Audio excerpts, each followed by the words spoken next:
it is, ladies and gents. It's Monday, and I am pumped. Man, if I could just make the right choices every single day to achieve the greatest results, I would be in a much better situation than I am today. Sound familiar? Well, if that's you, then you're going to want to tune in today because that's exactly what we're going to be talking about. Here we go. Shut up and sit down. The Business Bros Podcast was created for you. Learn from the business professionals who come to share their stories. Find out what's working in business, on social media, what's hot and what's not, straight from the mouths of successful entrepreneurs out there doing the real work. And now, welcome to another episode of Business Bros. Yeah, it is time, Ham. Drop that. It is time. All right, all you business pros out there. Before we jump into the show, just a quick reminder to please subscribe on whichever platform it is that you're listening to us on today. Give us a like, give us a follow, subscribe, drop a review, help other like-minded business owners find value from our awesome guests while we rise up in those podcast rankings. We'll sincerely appreciate every single one of you for it. And if you want to be a guest on the show, we'd love to have you on to learn from you as well. Go to www.businessbros.biz to schedule your time slot. Don't forget to follow us on all our social medias at Business Bros Pod. All right, everybody, we're so excited and honored to bring yet another incredible guest to the Business Bros Pod. Our guest today has been entertaining people all over the country for years, all over the world, really. He's been on America's Got Talent, has performed with Penn and Teller, was featured on Howard Stern, hung out with Howie Mandel and Heidi Klum, and has even consulted with Chris Angel. To say the least, our guest knows all about world-class engagement. Over the years, he's connected with the world's best thinkers, speakers, and doers across industries and built his reputation as a world-famous mentalist. Transitioning from the stage to business, our guest uses communication and psychology techniques to teach people how to effectively build relationships, and he heads an international consulting company focused on helping the right people get connected with the right opportunities. Man, I cannot wait to hear this story. Joining us today from the Hellstrom Group out of Chicago, Illinois, a speaker, writer, and consultant to Fortune 500 executives. Welcome to the show, Jonathan Pritchard!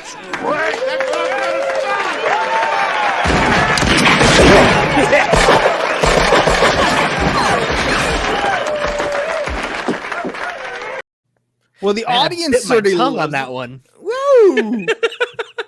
Jonathan, what do you think, man? How you enjoying the Business Bros 2.5 minutes in? Dude, with an intro like that, I better not suck. That was amazing. I gotta really pull my weight here. That is incredible. All right, I handed you the winner. Just don't drop the ball. You're good. That's it. Yeah. That's it.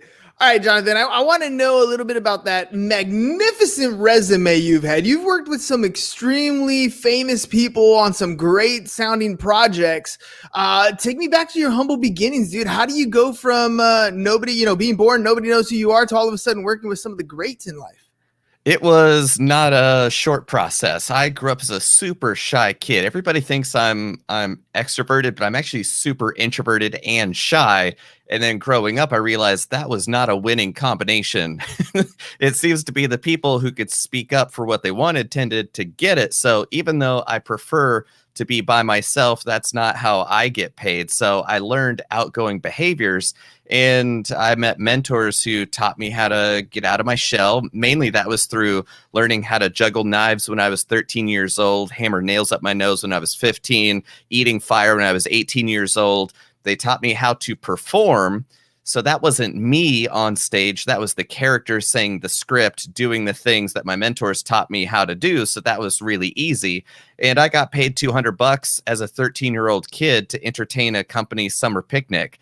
I was like, well, that was easy. Let me just keep doing that. And that was technically the beginning of my corporate side of helping companies connect to their employees, to their customers, their clients, all that kind of stuff.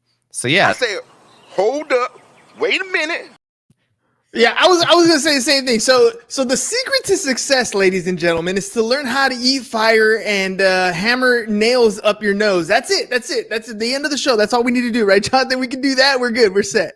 Well, it is a unique skill set that is not crowded, right? That's like true. you niche down, man, far enough. You're the only person who could be you, and then you're getting paid to be awesome. Like that's a pretty solid strategy. Ain't no thing like me except me.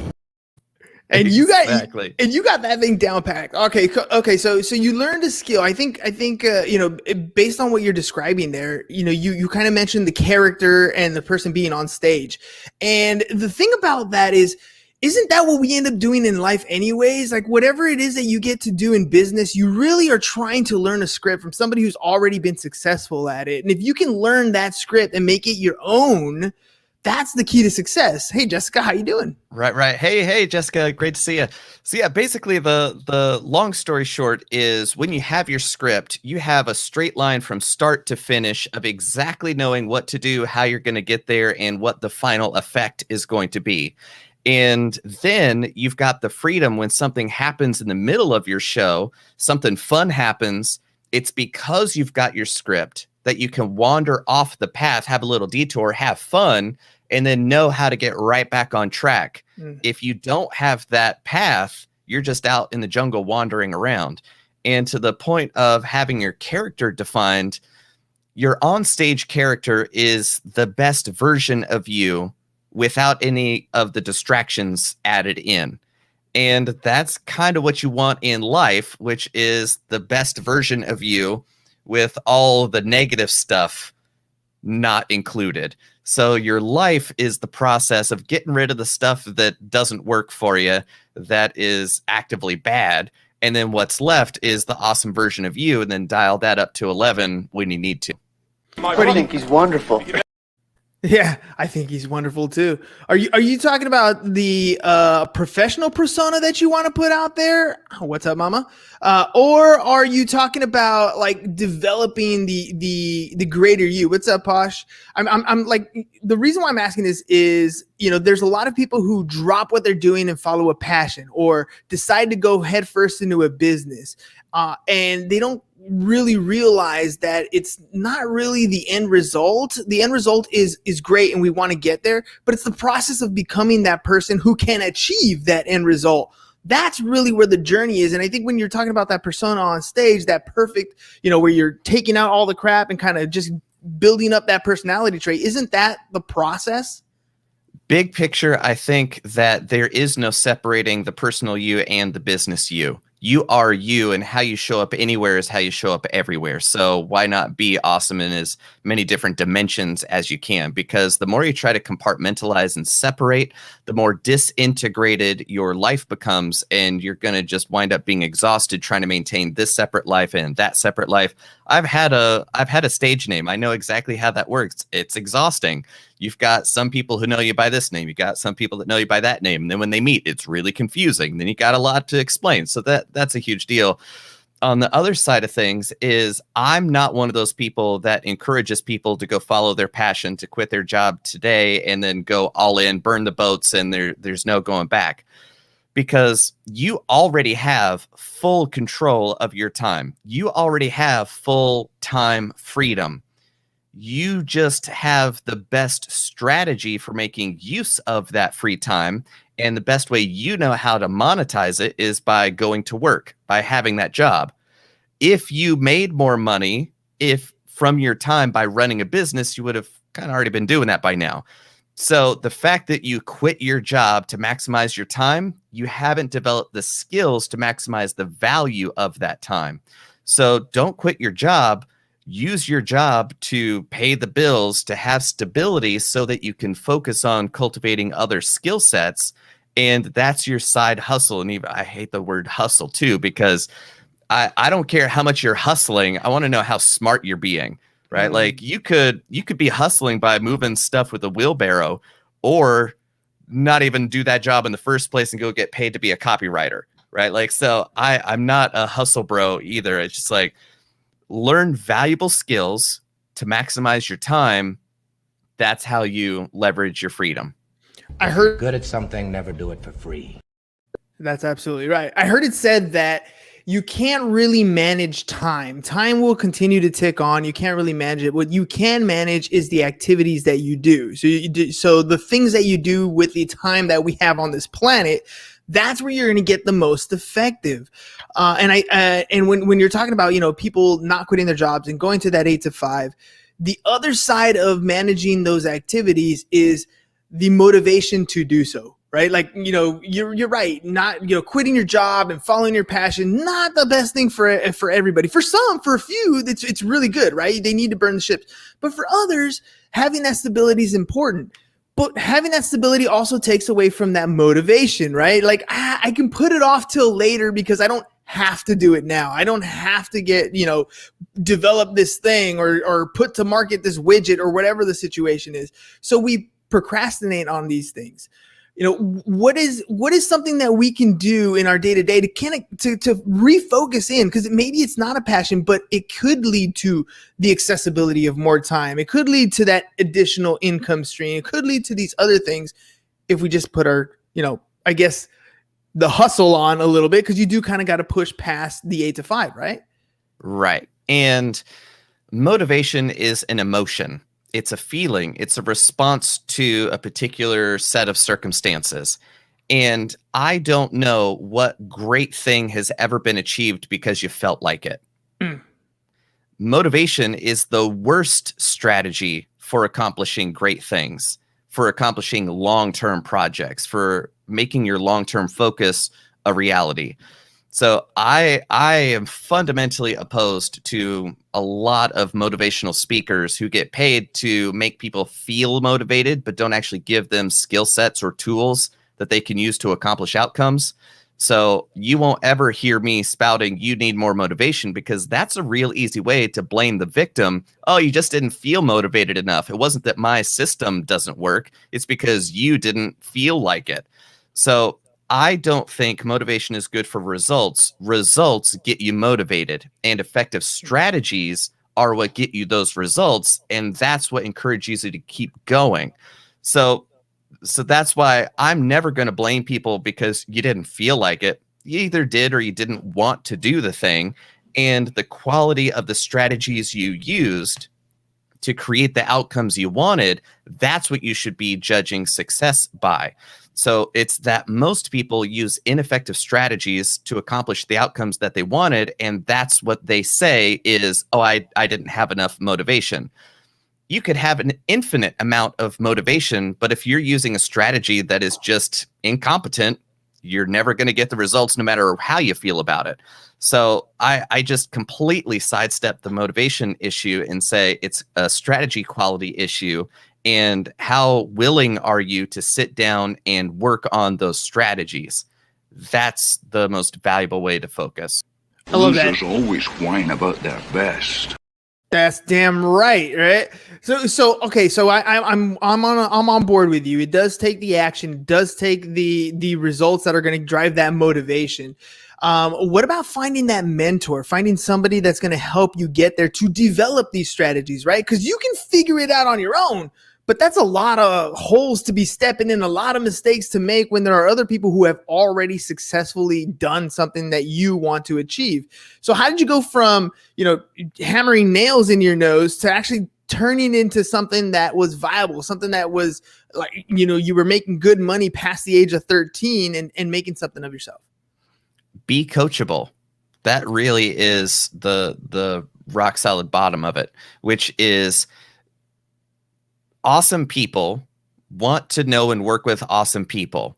And you may not be awesome, but at least show them you can be awesome and that their time isn't going to be wasted by them sharing everything that they know. So you have to be valuable to them. And I don't just mean in dollars. It's an equal exchange of value for value, because a lot of people who are great at what they do they desperately just want one person who could get it.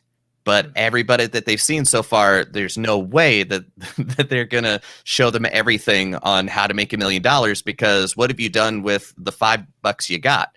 So what's going to show me that you'll do better with my $1 million than you will with your 5?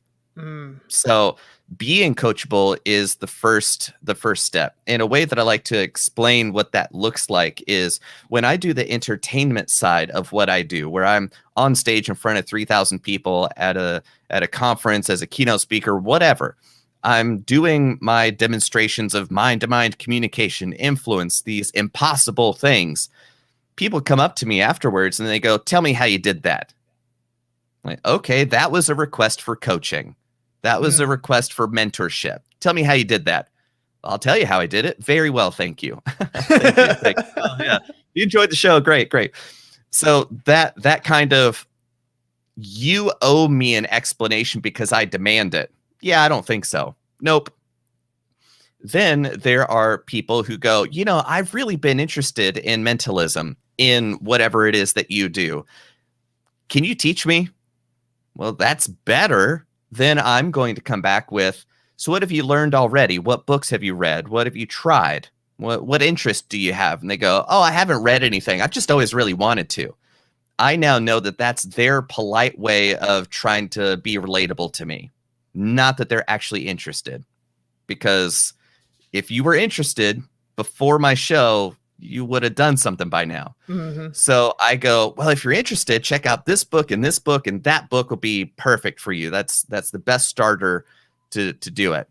Nobody ever follows up. Nobody ever buys the book. Nobody ever says, oh, I bought the book and then it was awesome, right? Like almost nobody. So that's the second level. The third one is, oh, I love mentalism. You are amazing. I had no clue it could be that amazing. Like, I've read this book and that book. This is my favorite thing that I've tried, but my friends could always tell what I was doing. So I don't know.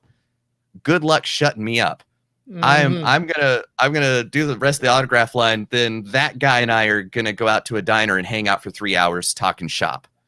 So demonstrating interest and even the smallest bit of competence at whatever it is that the mentor you want does, that can go a long way to making you seem coachable to that person. Then when they coach you, don't argue with them.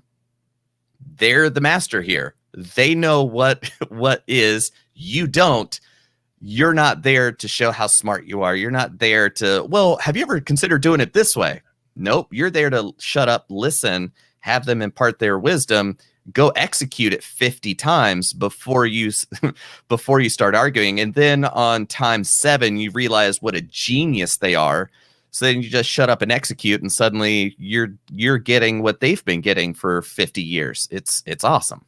Well, I love how you laid that out too, because the value there didn't even come. I mean, you literally described a scenario where the value isn't monetary. The value was you took the time to learn about somebody else's craft. You did a little bit of due diligence. You did your homework. You know, that thing that every single student hates to do. That's what exactly that you're talking about. That was admired by the mentor, right?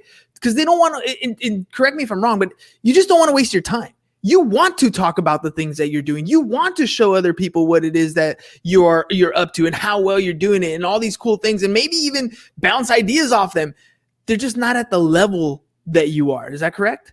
Exactly. Because what I know, what I've done, I grew up in a trailer, in a dirt road trailer park in the mountains of North Carolina. And now I travel the world getting paid by some of the world's biggest companies to train their people. How do you go from there to there? That's some pretty valuable mental technology, right? Like, that's phenomenal. Why in the world am I going to take time that I could be spending helping a business, which helps millions of people, or am I going to spend that hour arguing with this person who's going to tell me why what I do is wrong? Like, oh, I'm going to argue with that one person, or I'm going to help this company that helps millions of people. Cost benefit analysis. I don't have time for haters. I'm not going to argue with you. Not worth it. Yeah. Well, you know what? I mean, again, there's only so much time in the day, and you want to be as productive as possible. You get more out of working with that company that's going to pay you than you do with that person. Plain and simple. And I also know that company is going to better the lives of every employee there, because that's how every employee pays the bills. I know that company is going to help every customer because they're getting the best quality product for the lowest price, which means that their money is going to go farther, and that's how they take care of their family. I know the CEO is going to be better off because those profits are going to be greater. So with my help, millions of people's lives are better off through the long-term success of that company. Even if it's just utilitarian, not like setting aside it's the right thing to do to help people, even if it was just solely a facts and figures, what's the maximum return on my time? Helping people and helping companies is the only way that it makes sense. So let's talk about how you do that. So prior to the show, we were talking about, what website should I put at the bottom here? You're doing a number of different things. So tell me a little bit about what you're offering people and how you have those two separate categories. I think of it as a slider. On one end is entertainment, where my clients book me to entertain their audience of trusted audience members, whether it's their VIPs, their employees, their customers, whatever it is. They know that I'm going to knock it out of the park, and they're paying me a lot of money for what I do and for what they know I'm not going to do on stage, like hammer nails at my nose. I've given that up, right?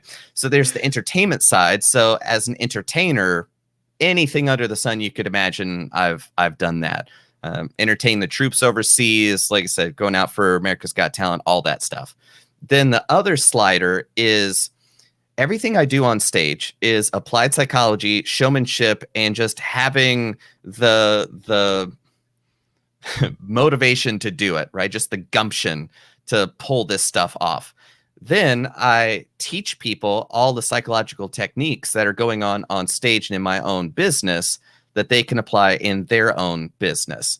So that takes the shape of 2-day workshops for any of 4 topics, which is sales, negotiations, presentations, and influence with integrity. So those are the 2-day workshops that I offer to go do training. And on the other side of things, there's trade shows. As they're coming back, I'm the guy standing in the booth that's attracting a giant crowd. I entertain them, and then that entertainment pre-qualifies the best leads, and then say, if that makes sense to you, go see Carl over there and the sales team. So now they're getting 3 to 4 times as many leads of a better quality in less time than the normal passive let people come into the booth kind of approach. So it's all about just connecting my client's message to their people. For entertainment, it's fun and we appreciate you. In training, it's ideas to execute the bottom line. And at trade shows, it's to connect opportunities in that way. Hook, story, and offer each and every time, right? You're grabbing people's attention, you're building the audience, you're pre-qualifying them, you're sending them down the sales pipe. What's some practical, tactical things that people can walk away from today's episode and say, look, if I implemented these 1 or 2 things, I could grab more attention, I could pre-qualify some more people, and I can turn, maybe increase my sales conversions? Be specific. That's it. And this is a lesson I learned when I was 13 years old, because part of juggling knives is I went to Asheville, which was the biggest town near where I grew up, and I would juggle on the sidewalk. And then I would draw a crowd because it was a spectacle, but more people would stop when you go, oh, hey, yeah, you in the white t-shirt. Yeah, don't be shy. Come on over. Check this out. You're going to love this. They know I'm talking to them. Mm-hmm. Not just a general anybody who would like to come over and watch a 13-year-old kid juggle fire and knives and do magic tricks. You can come over like, no, I know he's talking to me. So yeah, why not? So the more specific you are, the more effective the messaging. So that takes the shape of at trade shows. Oh, hey, Kim, come on over. We're getting ready to give away $100 and you want $100? Yeah, come on over. Oh yeah, don't be shy. She's coming over to win $100. Yeah, you too in the blue shirt. Yeah, come on over. Now you got 3 people because you're being specific in your copywriting. Know exactly what your ideal customer is thinking and then write exactly to their situation. Have you ever felt this way? They're like, I do feel that way. Are you dealing with this kind of problem? I am dealing with this kind of problem. And that way they know you know exactly what they're going through. And since you understand my situation, I can trust that you understand the solution because you understand the problem. Therefore, I'm more likely to listen to what it is you're trying to sell me. So lay it out, be specific. What about when it comes to emotions or what's important? Like there's companies that might have multiple things. Let's use, something as boring as selling insurance or selling a house, for example. How do I make that? Who's going to buy a house? anybody who has the money, right? Like, how do I get specific enough to like target those kind of people? What kind of personality traits should I be looking for? Or should I be looking in the mirror and kind of, deciding using my own skills, theories, ideas, feelings? Yeah. A big part of it is to read the minds of the people who have already done business with you. And one of the best ways to read minds, I'm going to give you the secret right now. Ask people what they're thinking. I know. It's a radical technique. What? That's what I was thinking. But it works. But it really works. The trick, however, is having them trust you with their honesty. So knowing that they're going to be heard and you're not going to debate them or argue, no, here's why you're wrong to feel this way about what I did for you. That is a bad way to ask for feedback. So being able to ask the right questions to get the right answers and to take emotion out of it so that they know they can give you the truth. Because if they don't trust you, you're not getting their truth. So asking them what it was about working with you that made them finally sign on the dotted line, and what was your situation?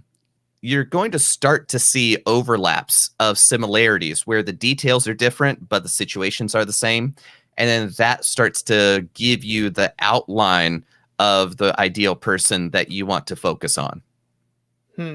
And would you say it's a bad thing to go straight after that? Once you have this general idea, even though it might not be 100% specific, you don't exactly know every single detail about your ideal customer, would it be okay to just go after them already? Because I feel like once you get to that point, you can definitely get some more feedback as you go along. And why wait till the very end and procrastinate and hopefully make a sale someday in the future when you can start doing that today? Perfect is a process, right? Just iterate, get better, and eventually your course corrections will get smaller and smaller. And also identify the different types of avatars, the different types of personas. There's a particular type of person that likes my show better than other folks, but then there's multiple people who will enjoy it. They just don't know it yet. Then there's a percentage of people that no matter what I did, they would not like me at all. So I appeal to each one in their way, not even spend time with the people that aren't going to like me no matter what. So each of those types of person are going to like me for different reasons. So I need to speak to that person their way for their reasons, and this person in their way for their reasons, and on down the line. So you kind of need at least 3 approaches for each person, which is brand awareness. They need to know about you. Call to action, come check me out for these reasons. And then, hey, I noticed you didn't buy a ticket, you didn't transact, so come on back. Here's your incentive. You've got to walk each one of those through. Yeah, exactly. Hey, you in the blue shirt, you didn't put anything here. Come back and check it out. That's right. Hey, I saw you laugh at least once. That's worth at least $1. Come on, put it in the hat. There you go. All right, Jonathan, you're working on a bunch of different things. How can people get a hold of you if they want to learn more, if they want to work with you? And what do you got in store coming up in the future?